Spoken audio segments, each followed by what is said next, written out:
India's shipping sector is likely to get a major boost. What we are picking up from our sources that the shipping sector is likely to attract an investment of 10,000 crore, that too through the FDI route, the foreign direct investment route. And this development is also important in the way that this investment will be coming from Cyprus. So the investment is likely to be from Inter-Orient Navigation and Danship Partners, the Cyprus-based firm. And this is also important because this investment came after Prime Minister Modi made a state visit to Cyprus on June 15th. He held a talk with the Cyprus president on the maritime sector, how it could be further strengthened up. And later on, this development is coming in that India's shipping sector is likely to get an investment through the FDI route. And this investment is very important because this will help not just to strengthen the ship building, but also to further give a boost to the overall maritime ecosystem. So the major benefit that India is looking through this partnership is that first, that all the ship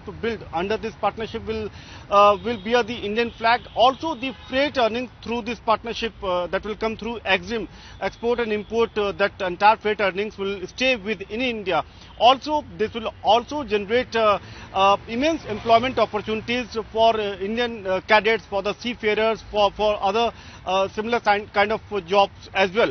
So there is a win-win situation which both the countries are looking at, and also this will help India to achieve its maritime goals, its Sagarmala goal as well. And this will also help to further strengthen India and Cyprus diplomatic ties and maritime ties as well.